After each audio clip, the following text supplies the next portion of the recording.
ओम नमो भगवते वासुदेवाय। प्रिय दोस्तों, मैं एलबी कौशिक, मेरा प्यार भरा नमस्कार स्वीकार करें। दोस्तों, आज के व्याख्यान में श्रीमद् भागवत गीता का सबसे लोकप्रिय श्लोकों में से एक श्लोक का विवरण व्याख्या आपको वीडियो द्वारा भेज रहा हूं। गीता सार अध्याय 2 श्लोक नंबर 47।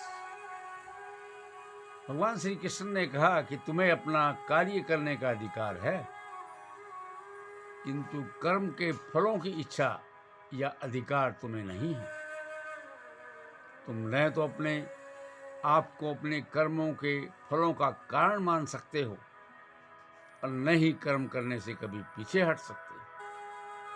तो आइए दोस्तों, चलते हैं श्लोक नंबर 47 में भगवान श्री कृष्ण द्वारा मोतियों की तरह पिरोए हुए श्लोक, जो हमें अमृत की बूंदों की तरह मिलते हैं।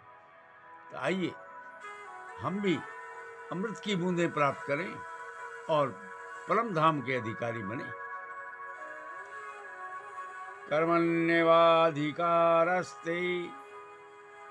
मा फलेषु कदाचन मा कर्मफल हेतुर्भूर्मा ते संगो अस्तौ कर्मणि।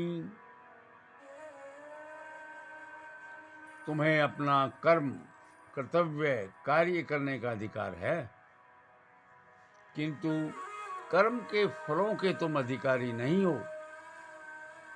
तुम न तो कभी अपने आप को अपने कर्मों के फलों का कारण मानो और न ही कर्म करने में कभी आसक्त हो। कर्म करना आवश्यक है। कर्म न करने में जो लोग आसक्त होते हैं वह धर्म विहीन हो जाते हैं। यहाँ पर 3 विचारणीय बातें हैं: कर्म, स्वधर्म, विक्रम तथा अकर्म। कर्म वे कार्य हैं जिनका आदेश प्रकृति के गुणों के रूप में प्राप्त किया जाता है।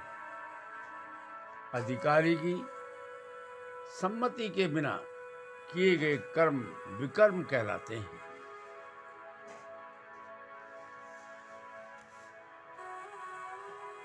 भगवान ने अर्जुन को उपदेश दिया कि वह निष्क्रिय न हो, अपितु फल के प्रति आसक्त हुए बिना अपना कर्म करे।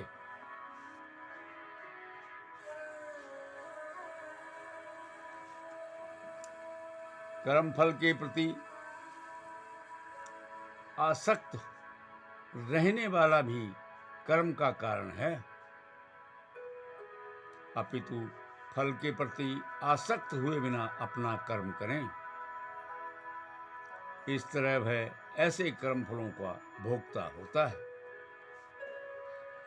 दोस्तों, आगे कहा गया है कि जहां तक निर्धारित कर्मों का संबंध है, वे 3 उपश्रेणियों के होते हैं: यथा नित्य कर्म, आपातकालीन कर्म और इच्छित कर्म।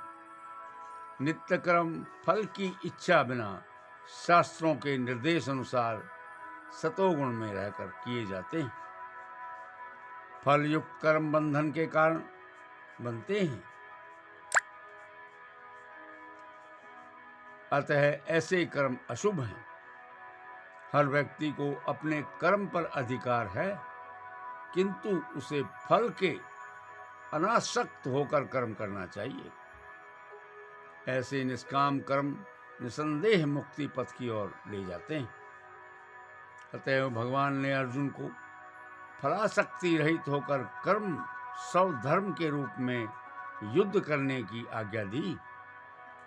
उनका युद्ध विमुख होना आसक्ति का दूसरा पहलू है।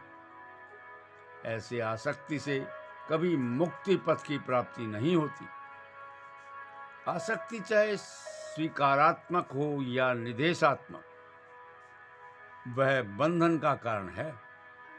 अकर्म पापमय है, अतः कर्तव्य के रूप में युद्ध करना ही अर्जुन के लिए मुक्ति का एकमात्र कल्याणकारी मार्ग है। दोस्तों, विवरण सहित समझने का यह एक ऐसा श्लोक भगवान श्री कृष्ण ने हमारे लिए दिया, गीता उपदेश में श्री अर्जुन को उपदेश देते हुए कि हे अर्जुन, अनासक्ति, फलों के प्रति अनासक्ति ही मुक्ति का कारण है। वही तुम्हें इस संसार भवसागर से मुक्त करेगी। अतः तुम फल की अनासक्ति के साथ युद्ध करो और यही एक कल्याणकारी मार्ग है जो तुम्हारा कल्याण करेगा। दोस्तों, मैंने यह श्लोक नंबर 47 का वीडियो आपको प्रेषित किया है। आशा है आपको पसंद आएगा। दोस्तों, वीडियो को पसंद करें, अपने दोस्तों को प्रेषित करें और इस धर्मकारी धर्म यज्ञ में आहुति डालते हुए चैनल को सब्सक्राइब अवश्य करें। धन्यवाद दोस्तों। जय हिंद, जय भारत।